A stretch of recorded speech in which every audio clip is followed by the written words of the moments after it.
7월 1일 주일 매일 성경 오늘의 말씀은 시편 1편에서 1절에서 6절까지입니다. 복 있는 사람은 악인의 꾀를 따르지 아니하며 죄인의 길에 서지 아니하며 오만한 자의 자리에 앉지 아니하며 오로지 주님의 율법을 즐거워하며 밤낮으로 율법을 묵상하는 사람이다. 그는 시냇가에 심은 나무가 철따라 열매를 맺으며 그 잎이 시들지 아니함 같으니 하는 일마다 다 잘 될 것이다. 그러나 악인은 그렇지 않으니 한낮 바람에 흩날리는 쭉정이와 같다.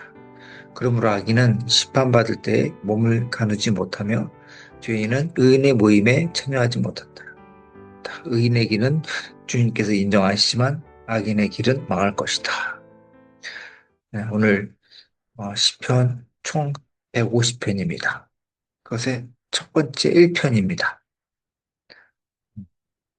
그 시편의 그 거대한 그 바다에 들어가기 전에 먼저 가장 먼저 시편의 문을 여는 것이 바로 복입니다. 예, 복 있는 사람은 하면서 복으로 시작됩니다. 참 오늘날 우리들은 많은 복을 원합니다. 그래서 숟가락에도 복이 써 있고 이불에도 복이 써 있고 옛날에는 유광에도 복이 새겨져 있습니다. 어떻게든 복을 받고 싶어 합니다. 그런데 성경이 말하는 복은 세상의 기준과 너무나 정반대에 있습니다.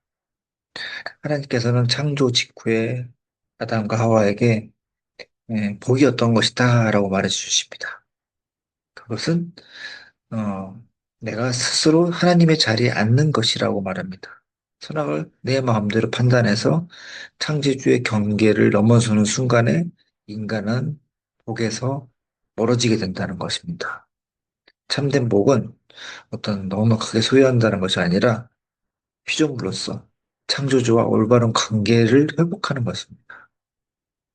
그래서 우리가 세상이 갈망하는 복과 또 이 말씀에서 말하는 복이 얼마나 다른지 한번 구체적으로 한번 보면 어, 첫 번째 1절에 복 있는 사람의 첫 번째 특징은 뭐뭐 하지 않는 것이라고 되어 있습니다. 거룩한 삶은 단순히 어떤 선을 행하는 어떤 노력을 넘어서 생명을 갉아먹는 어떤 잘못된 관계를 끊어낸 것에서 시작합니다.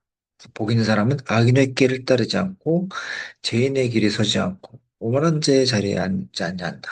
이렇게. 아, 본문은 이 죄가 점점 이렇게 어떤 단계로 가는지를 분석해 줍니다. 악인의 꾀, 또 생각, 하나님 없이 자기중심적인 잔머리를 하고 죄인의 태도를 말합니다. 삶의 방식이 고착되어 있고 또 그러고 나서 오만한 자의 자리, 예, 하나님의 어떤 권위와 그런 책망 자체를 거부하는 교만한 이 교만함이 어떻게 죄의 정점이 되는 것입니다. 그래서 복을 막는 가장 큰 장애물은 자기 잘못을 인정하지 않고 고집을 꺾지 않는 교만인 것입니다. 세상의 방식을 따르는 어떤 관계를 끊어내지 않으면 우리는 결코 생명의 길로 돌아갈 수 없습니다. 세상의 방식을 버린 빈자리를 그럼 우리가 무엇으로 채워야 되는지 바로 2절에서 말합니다. 세상의 어떤 거대한 어떤 흐름 속에서 악인의 꾀에 휩쓸리지 않는 유일한 방법, 바로 말씀을 묵상하는 것입니다. 단순한 성경 읽기가 아니라 세상의 언어를 버리고 하나님의 언어를 배운다는 것입니다. 오로지 주님의 율법을 즐거워하고 밤낮으로 율법을 묵상한다고 말합니다. 묵상.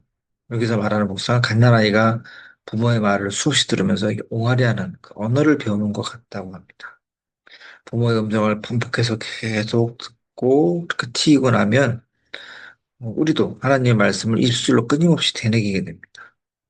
세상에 거친 언어, 성공시나 가득 찬 그 입술이 아니라 하나님의 언어로 재구성되는 그런 것이 바로 묵상이라는 것입니다. 또 우리가 또 해야 될 기도의 본질이 또 있는 것입니다. 내 뜻을 다 관철하는 수단이 아니라 내 뜻을 어떻게 보면 내려놓는 그 과정이 곧 기도가 되는 것입니다.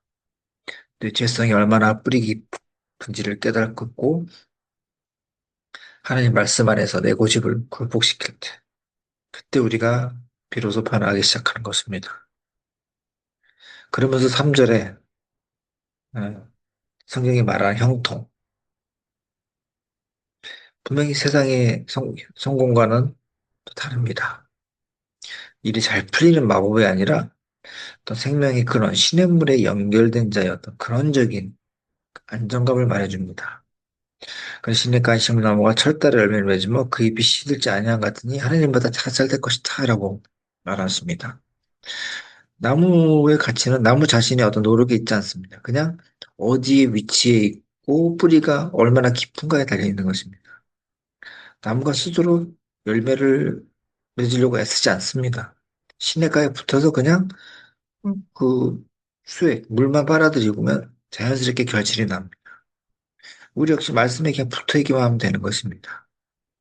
화려한 사역, 눈에 보이는 어떤 업적보다 더 중요한 것은 그냥 말씀이라는 그 수액을 그냥 그대로 뿌리로 내려서 그냥 받아들이는 삶 그 자체입니다.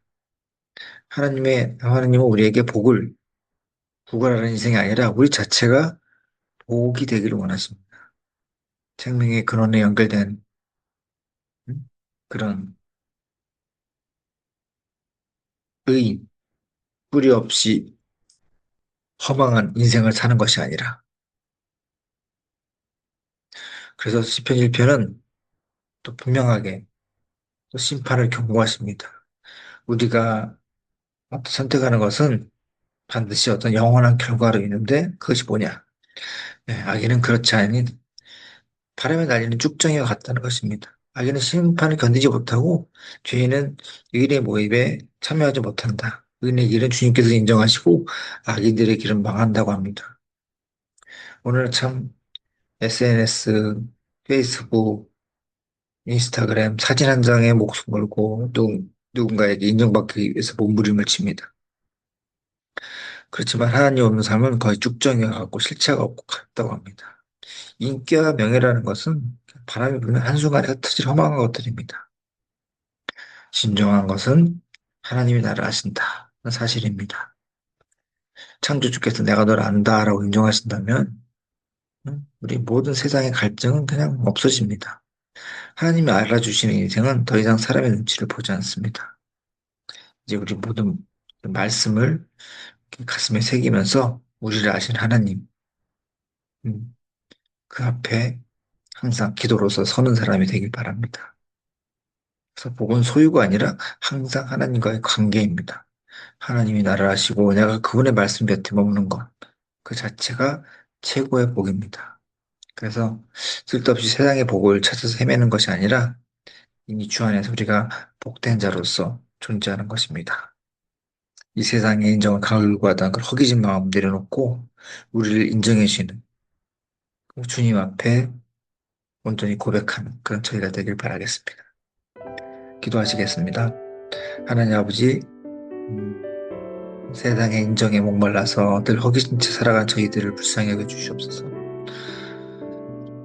맛있는 음식을 먹으면서도 남들이 알아주길 바라고 사진을 찍고 뭔가 사람들의 반응에 좋아하고 슬퍼하고 그리고 세상의 소란스러운 소리에 영혼을 빼앗겼던 저희들의 빈곤함을 용서해 주시옵소서. 이 시간 세상의 모든 소음을 뒤로하고 주님의 그 세밀한 음성에 귀를 기울입니다. 사랑하는 아들아, 딸아, 내가 너를 안다. 너의 슬픔과 아픔, 너의 낙모를 기도 제목을 내가 다 알고 있다라고 말씀하시는 그 주님의 음성을 듣게 해주시옵소서.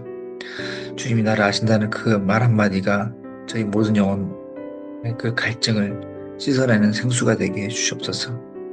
이제는 복을 구걸하는 그런 삶이 아니라 우리가 주님 안에서 복된 자가 되었다는 것을 선포하기 원합니다. 내 뜻을 관찰하려고 소리 높이는 것이 아니라 주님의 말씀 앞에서 내 생각과 내 고집을 꺾는 그런 기도를 드리게 해주시옵소서. 말씀의 시냇가에 깊이 뿌리 내려서 우리가 머무는 곳마다 또 주님의 생명력이 흐르게 해주시옵소서. 우리를 아시고 우리를 인정해 주시고 우리를 사랑하시는 예수님 이름으로 기도합니다. 아멘.